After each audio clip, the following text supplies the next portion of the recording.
Maswa.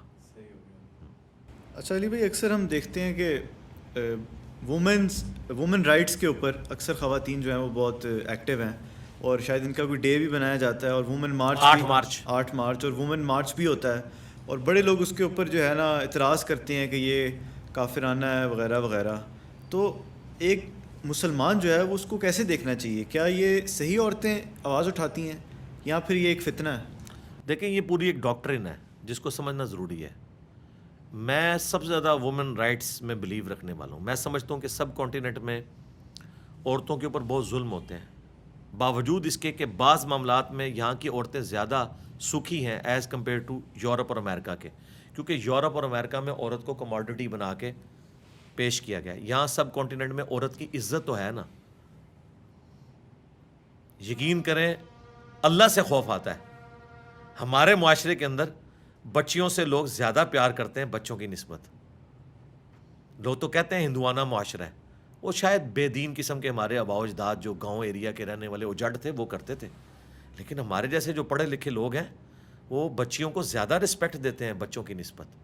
بعض کا ڈر لگتا ہے کہ یار کہیں ناانصافی نہ ہو جائے کہ بچیوں کو ہم زیادہ اہمیت دے رہے ہوتے ہیں بچوں کی نسبت. اتنی وومن کی رسپیکٹ ہے.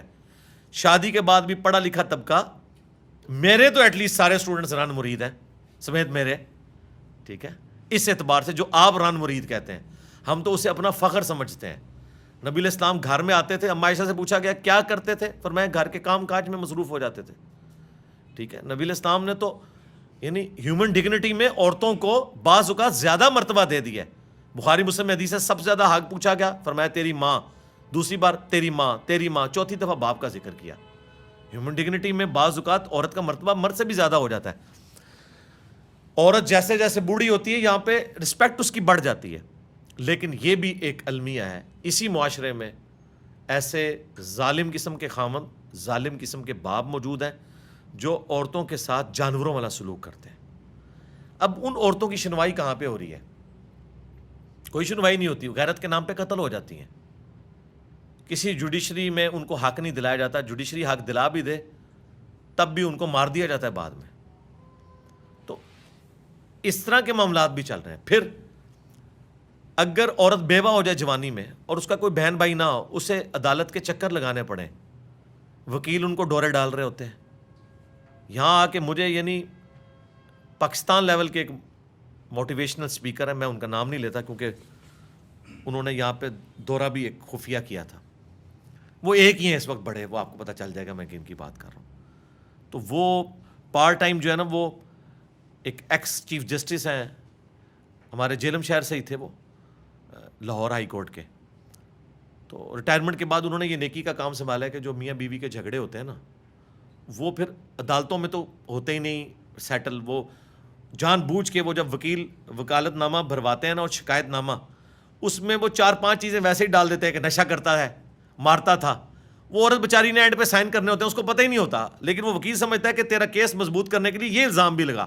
تو اب مجھے بتائیں، وہ خامند جس نے کبھی نشہ نہ کیا ہو، بیوی کو مارا نہ ہو، صرف چند باتوں پہ جھگڑا ہو، جب وہ یہ پڑھے گا کہ میری بیوی نے میرے اوپر یہ الزام لگایا ہے، بیوی کو بھی نہیں پتا کہ اس نے لگایا ہوا ہے، وہ تو وکیل نے سائن کروائے ہیں.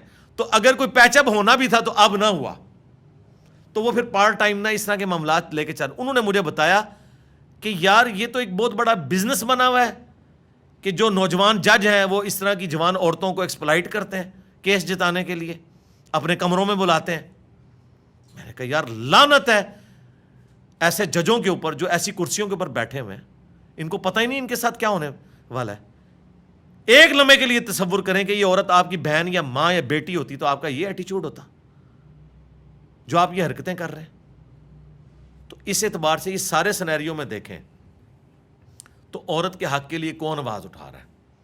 ایک پاکستان کی پولیٹیکل جماعت ہے جو مذہبی جماعت بھی ہے، جماعت اسلامی، جو کبھی کبھار وہ عورت مارچ وہ بھی کرتے ہیں. مزے کی بات میں بتاؤں، اگر کسی کو عورت مارچ سے چیڑ ہے تو جماعت اسلامی کی عورتیں بھی کر رہی ہیں، پورے نقاب کے اندر، حجاب کے اندر وہ بھی کرتی ہیں. تو یہ بھی ایک طریقہ ہے. ہمیں اختلاف ہے جس طریقے سے وہ کر رہی ہوتی ہیں اور جس طرح کے سلوگن انہوں نے لکھے ہوتے ہیں.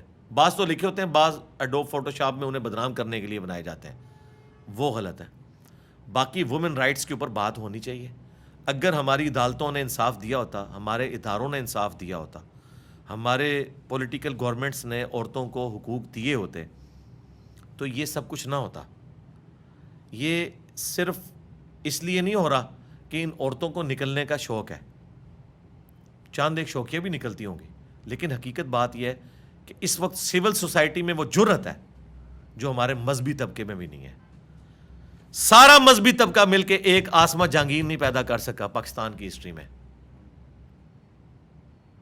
اتنی اپرائٹ خاتون, ان مولویوں نے ان کے خلاف پلے کارڈ اٹھائے ہیں, ان کی لائف ونریبل کی ہے, ٹھیک ہے, کفر کے فتوے لگے ہیں. لیکن جب طالبان کو اداروں کا پریشر تھا نا کہ ان کے لیے کوئی وکیل نہیں کیا جائے گا, فوجی عدالتیں چلیں گی, آسمہ جہانگیر نے کہا میں وکیل بنوں گی, مفت لڑوں گی. وہ آسمہ جہانگیر جن کو طالبان نے کافر ڈکلیئر کیا ہوا تھا, وہ الطاف حسین جس کے ذریعے تھریٹس ملتی تھی, اس کا مقدمہ اس نے کہا میں لڑوں گی. ٹھیک ہے سر, پھر اپرائٹ بندے کو اتنا ہونا چاہیے. لیکن افسوس ہم مذہبی طبقے سے اتنا کوئی دلیر بندہ نہیں پیش کر سکے. تو سول سوسائٹی میں ایسے لوگ بھی موجود ہیں جو پھر انہوں نے رائٹس کے لیے کام کیا ہے. آج تک کسی مولوی نے دیکھا ہے کہ بھٹے پہ جو خاتون کام کر رہی ہے, نسل در نسل وہ مقروض ہے, اس کے حقوق کے لیے کون آواز اٹھائے گا؟ جہاں آسمہ جہانگیر جاتی تھی, مقدمات لڑتی تھی, حقوق دلواتی تھی, کسی مولوی نے نہیں دلوائے. تو دیکھیں اللہ نے ڈیوٹیاں لگائی ہوئی ہیں نا, آپ ہر اسپیکٹ سے دیکھا کریں کہ یہ بات کیا ہو رہی ہے. آج بلوچستان کے اندر ہمارے ریاستی اداروں کی کمزوریوں کی وجہ سے, میں نہیں کہتا مکمل طور پہ وہ بھی غلط ہے, ظاہر ہے کہ وہاں پہ نان اسٹیٹ ایکٹر موجود ہیں, لیکن بعض اوقات ان سے بھی زیادتی ہو جاتی ہے.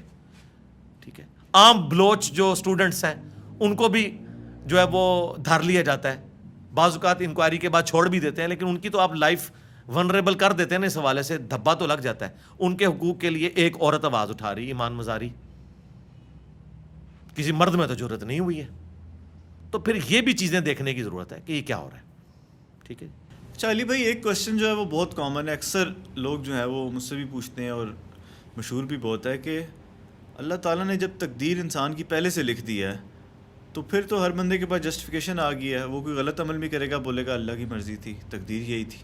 تو ایسے سوالوں کا انسان کیسے اس کو جسٹیفائی کرے, اور خود بھی کبھی کبھی دماغ میں وسوسہ یہ آ جاتا ہے. یہ جو دماغ میں وسوسہ آتا ہے نا, یہ صرف اپنے آپ کو دھوکہ دینے کے لیے آتا ہے, اور صرف یہ چیزیں ان معاملات میں